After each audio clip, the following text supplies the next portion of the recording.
Recently, I finished playing a game on my Twitch channel, and it was a game that I had only medium hopes for, but after finishing it, I really enjoyed it. I enjoyed it to the point where I want a sequel to the game. So, let's talk about Eidos Montreal's Guardians of the Galaxy. Also, there will be spoilers.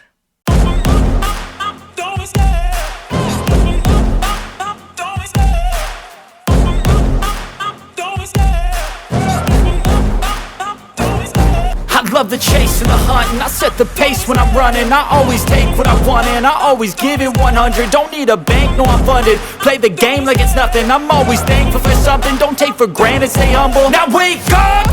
It's time to look at the enemy. Look in the mirror if he is no... Hello everyone, and welcome back to the MrEliMac channel. I am your host, MrEliMac, and today I am back with another MrEliMac Rants video here where I'm able to talk about whatever I want to talk about, whether that be comics, movies, wrestling, anything is fair game for this series of videos. And today I'm deciding that I want to talk about a video game that I recently played that I really just want to talk about a lot. But before I actually get into talking about Guardians of the Galaxy, please hit the like button. That way I can know that you like this video and it can help out in the algorithm. Also, be sure to hit the subscribe button. That way you can be up to date with all the videos I have here on the channel. Also, hit the notification bell. That way you can be notified whenever a new video like this comes your way. So, let's talk about Eidos Montreal's Guardians of the Galaxy. It is a single-player game that has you control Peter Quill, aka Star-Lord, on an adventure with the Guardians of the Galaxy. And the team also consists of Rocket Raccoon, Groot, Gamora, and Drax the Destroyer. You know, it's the team of characters that we're all quite familiar with at this point. And though you mainly play as Star-Lord, there are moments when you have to direct the team, whether that be Rocket, Groot, or any of the members of the team, into doing things that you cannot accomplish as Peter Quill. And in universe-wise, the story takes place 12 years after the Galactic War, a massive event that saw a team of resistance fighters consisting of the Nova Corps, some Kree, the Ravagers, and all these other different bands of characters defeat an army of Chitauri, where the Chitauri are sort of like the main antagonists of this war. And it also saw Drax the Destroyer killing Thanos in that war. And so this takes place 12 years after that war. And you know, there's more to the grander narrative. I just don't want to reveal it just yet, like what further happens in the story. But I really want to just talk about like the history of this game for just a short moment. It was first revealed at E3 in 2021, and in the trailer that was revealed, there were obvious influences from the MCU movies. However, when actually playing the game, there were a lot more similarities with their comic book counterparts than there were with the movie counterparts. For example, Peter Quill in the game is not the son of Ego the Living Planet. Instead, he is the son of the King of Spartak, like in the comics. Also, Rocket was not created by the High Evolutionary, but instead he was created by Kree scientists from Half-World, like in the comics. Also, this game has a lot of characters outside of the main five that are from the comics. For example, Mantis is in the game, Adam Warlock is in the game, Nikki Gold is in the game, the Blood Brothers, Cosmo, the Lethal Legion, the Universal Church of Truth. Like, so many characters from the comics make appearances in this game, and most of these characters are major characters in the stories, and some of them are just quick little side characters that we only see for a short bit of time, which I think is very cool to have some of these characters like the Blood Brothers and the Lethal Legion appear for even just a short amount of time, just to show like, oh, there's so much in this world that we are seeing that it's just so cool to see this cosmic universe and this cosmic side of Marvel be fully fleshed out in this sort of form. And also, sort of like the main antagonist of this game is the Universal Church of Truth and the Grand Unifier Raker, who is sort of like the leader and the head priest of the Universal Church of Truth, which that little organization is an organization I knew nothing about until I played this game. So what I'm trying to say about this game mainly is that it was able to take parts of the cosmic side of Marvel and delivered it in a way that I never imagined seeing. Like, there were just a lot of characters and a lot of themes in this game that I had never known about, and have never really been interested in, but this game where it was able to deliver those concepts in a way that I found very fascinating. So why have I decided to talk about the game? Well, it's honestly because of how much I enjoyed it. Like, it was such a fun game to play, and the story was really well told as well. And it's also a game that has a lot of potential to have a sequel. So honestly, what I really want to do is try to plead to Eidos Montreal and basically say, hey, I want a sequel. I would like to see a sequel, and here are just some small ideas that I have for a sequel. This isn't a pitch this video, this is just me going, hey, if Eidos Montreal is watching, here's some ideas that I would do for a sequel. Like, for instance, one of the characters that constantly gets mentioned throughout is Richard Rider, aka Nova, or like the main Nova that we see throughout the comics before Sam Alexander gets pulled into it. And he's a character that is mentioned, but we never see Richard Rider at all. By this point, he had reestablished the Nova Corps, and then he went AWOL, and that's sort of where his character is. So if they would have ever done a sequel to this game, or if they would ever do a sequel to this game, I would honestly like to see Richard Rider make a reappearance. And also, though it was mentioned that Drax killed Thanos, throughout the story, Drax is constantly saying, well, I don't think I really killed Thanos. Like, there's something inside of me that's telling me that I didn't kill Thanos. So I would like to see, like, that follow-up. Maybe we get the reveal of Thanos not actually being dead. Maybe we get the reveal of, no, Thanos is still alive and he's out there.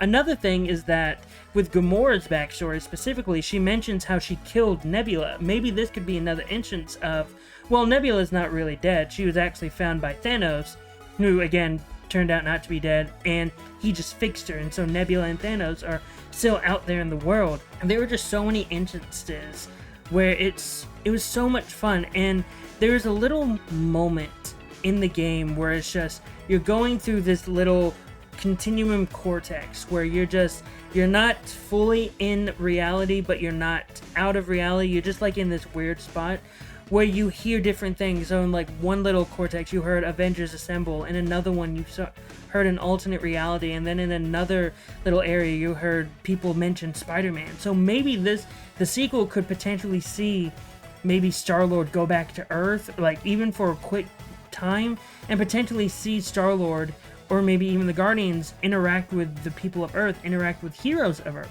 But if you don't want to go in that direction and just mainly keep it on the cosmic side, you could have it be based off of the storyline, that is. You can have it be based off of the Annihilation storyline, with Annihilus being the main antagonist, where I know that was sort of the storyline that brought together this new era of Guardians of the Galaxy. But you can have that be sort of like the stepping stone, whereas this one, it was more like, oh, the Galactic War and the Chitauri and all that. That was how the Guardians of the Galaxy really started, was through that. But also, you can just have Annihilation be a major storyline. Another thing that was introduced sort of through backstory is that Yondu is in the kiln. He's arrested. He was the leader of the Ravagers, and he's arrested. Well, I mean, I think it would be pretty cool to see Yondu escape prison and have him be a force into the grander universe of this series. There were just a lot of characters that I found were very intriguing to just, they mentioned them and I just want to see them appear. Moondragon was a character that just got mentioned and I would love to see her make an appearance. I think what I really want from the Guardians of the Galaxy sequel, if they would ever do one, is just expand more of the cosmic side. Like, have a character like Galactus or Silver Surfer make an appearance, because they've redesigned a lot of these characters to fit that universe and to fit that sort of idea of what that looks like. And I think it would be pretty cool to see the redesigns for these characters. I think it would be pretty cool to see whatever version they do of Guardians of the Galaxy. Like, they redesigned Thanos, and sure, it was a little weird to see Thanos look the way he did in the game, but I thought it was very interesting that they decided to do a different take on Thanos. Like, when I say, for example, that it has a lot of influences from the movies, it's mainly due to just aesthetics, like how Peter looks with the leather jacket, and him listening to a lot of retro music from the 80s and having that be a major thing of just the 80s music playing throughout the story.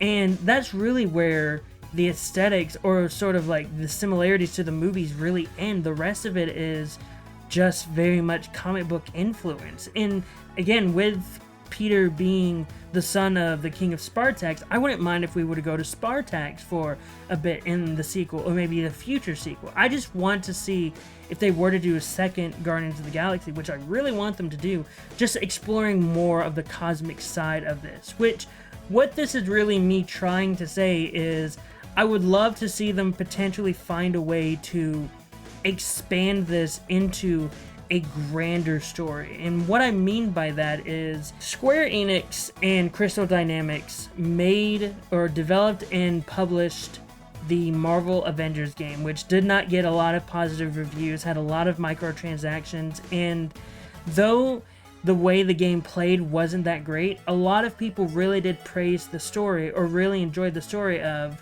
the team of Hulk, Captain America, or at least Hulk, Iron Man, Black Widow, and Thor just trying to get the band back together, and Miss Marvel, Kamala Khan, being the one that's sort of bringing the characters back together. And it turns out like one of the major plot points is, oh, Captain America's dead. But then, spoiler alert, he's not dead.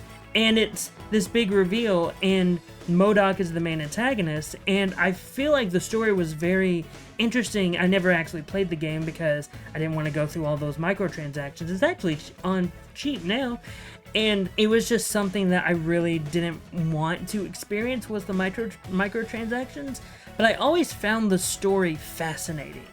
And the reason why I'm bringing that up, and they brought in both of the Hawkeyes, they brought in Black Panther, and they brought in Spider-Man, but I'm just going to ignore that part. They really only brought in Spider-Man for the PlayStation areas. I think they brought in more characters, I can't remember.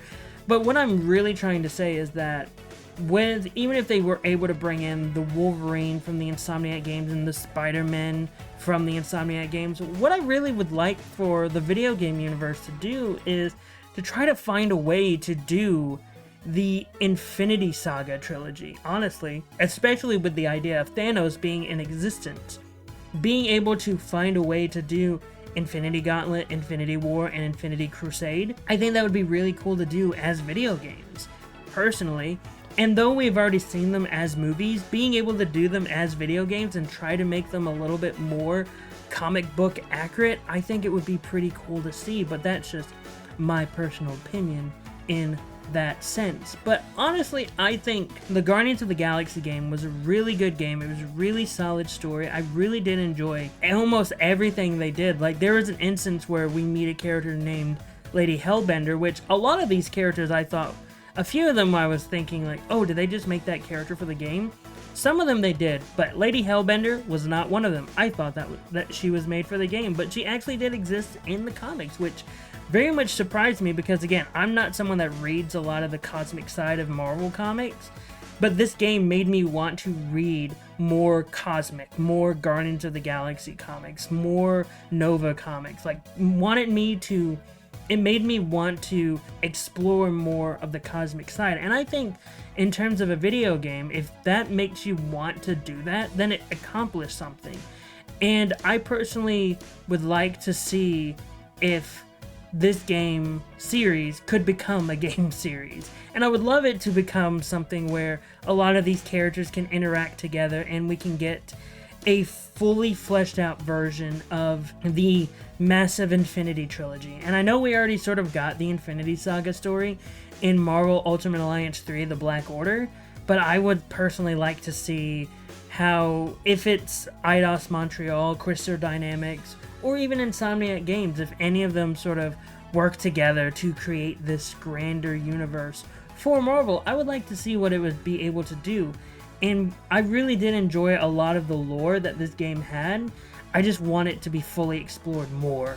I want more of this universe. I want more of this saga of the Guardians of the Galaxy. But let me know in the comments down below, have you played Guardians in the Galaxy by Eidos Montreal? If you have, what were your thoughts on the game? Did you enjoy it? Did you not enjoy it? Whatever your thoughts, post them in the comments down below. Also, if you like this video of me just talking about a video game that I just recently played, please hit the like button. That way it lets me know that I could do more videos like this, and it shows that you're interested in more videos like this, where I can just talk about video games that I've been playing. Like another recent video game that I just finished was Gotham Knights, and I really would like to talk about Gotham Knights because that game made me feel many ways, and a lot of them actually a bit more positive. And also, hit the notification bell, that way you can be notified whenever a new video like this, or whenever a new video like the Pitch This series goes live. But until next time, I've been Mr. Eli Mac, you've been the audience, and I hope you all have a great rest of the day.